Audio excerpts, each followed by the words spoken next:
Bom, pessoal, a gente vai fazer aqui, certo, só algumas observações sobre equações, tá?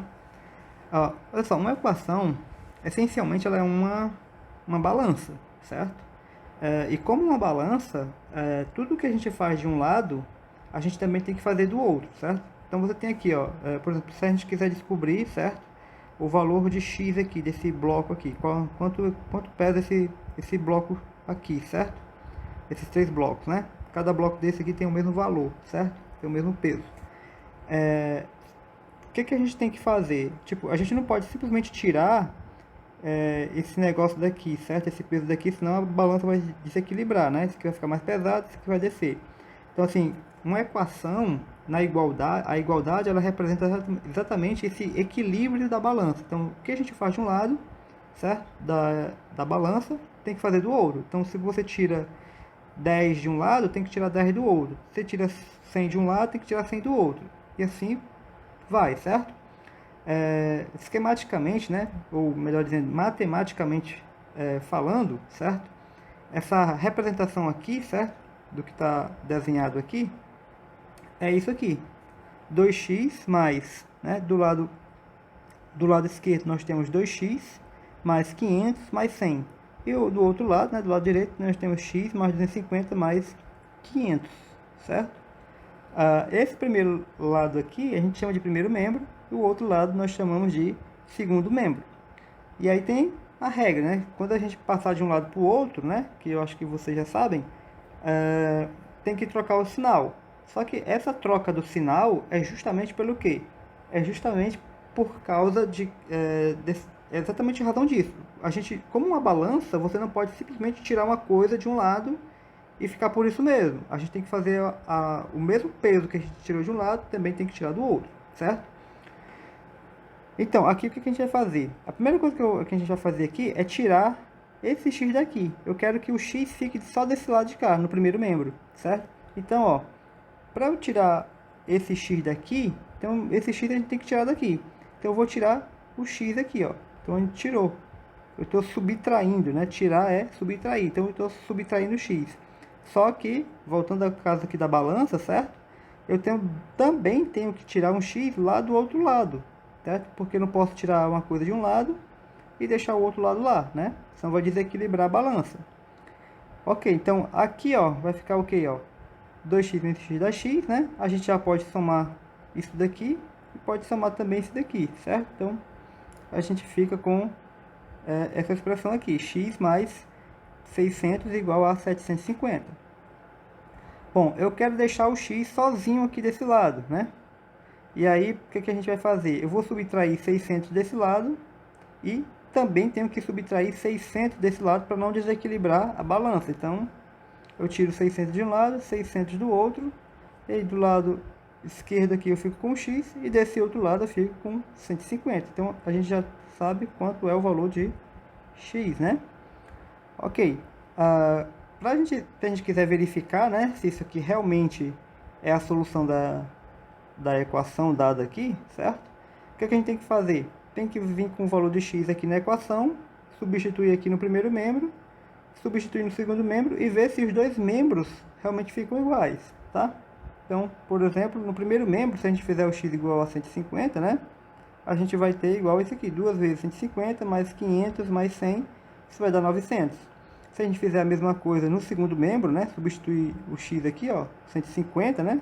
Então vai ficar 150 mais 250 mais 500, isso também dá 900. Ou seja, como a igualdade, né, foi satisfeita, então quer dizer que realmente o x é 150 é a nossa solução, certo?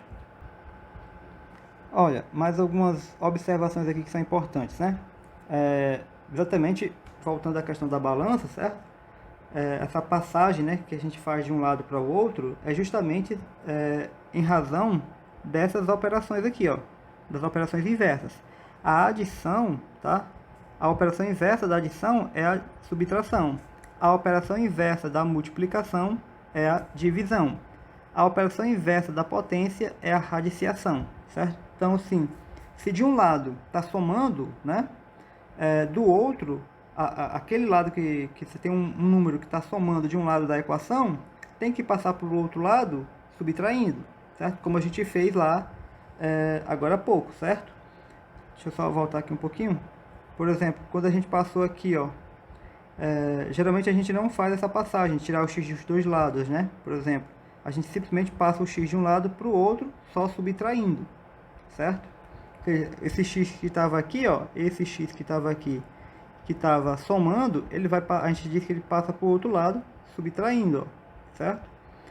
Geralmente a gente pula esse passo, né, em que a gente subtrai de um lado e subtrai do outro. Ou, né, no caso for, né, necessário, né, soma de um lado e soma do outro, tá?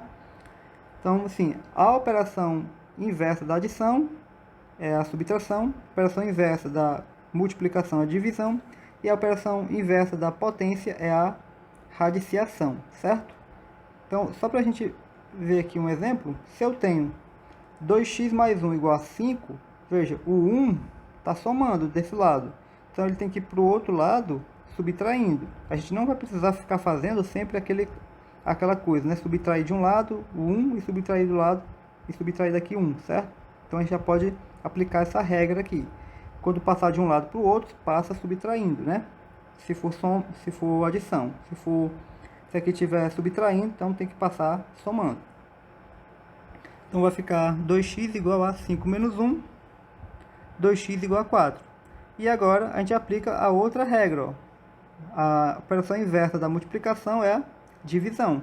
O 2 está multiplicando. O 2 está multiplicando, então ele tem que ir para o outro lado dividindo. Então vai ficar x igual a 4 sobre 2, divide 4 por 2 dá 2. Certo? Um outro exemplo aqui, eu tenho menos 3x mais 7 igual a menos 8, certo? Aí o 7 de novo aqui está somando aqui, passa para o outro lado subtraindo. Então vai ficar menos 3x igual a menos 15. Agora note o seguinte, porque aqui algumas pessoas... Aqui tem duas maneiras basicamente de fazer, certo? Pode ser feito assim, multiplicando os dois lados por menos 1, certo? Você multiplica isso aqui por menos 1, isso aqui por menos 1.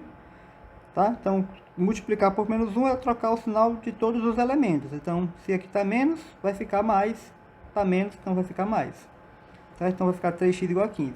Como está 3, né? Ó, 3 está multiplicando, passa para o outro lado dividindo. E aí vai ficar o quê? 15 sobre 3 dá 5. Certo? Ou, pode fazer simplesmente assim, ó. Entendendo o seguinte, que esse menos aqui, ele é do 3, certo? Então, é como se tivesse realmente um parêntese aqui, ó, tá? O parêntese aqui está implícito, certo? Então, eu tenho menos 3 vezes x. Aí, esse menos 3, quando passar para o outro lado, certo? Ele não vai passar somando, não. Ele vai passar dividindo, certo? Então, seria assim. X igual a menos 15 sobre menos 3. Aí, menos com menos, né?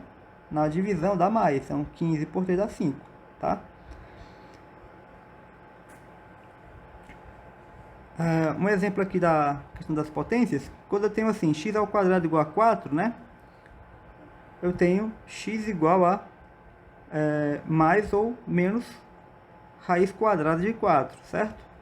Ou seja, vai ficar x igual a mais ou menos 2. Por que, né, que tem que ter esse mais ou esse mais ou menos aqui, certo? Pelo seguinte, ó, uma solução para isso aqui, certo? A gente sabe que a raiz de 4 é 2. Só que isso aqui não é simplesmente calcular a raiz quadrada de 4, é resolver uma equação. E veja, existem dois números, certo? Que satisfazem essa condição aqui, ó. Que o 2 ao quadrado é igual a 4. Só que se a gente ver também, ó, o menos 2 ao quadrado também dá 4. Então, a solução para isso aqui não é só o 2, certo? A solução é mais 2 e menos 2, tá?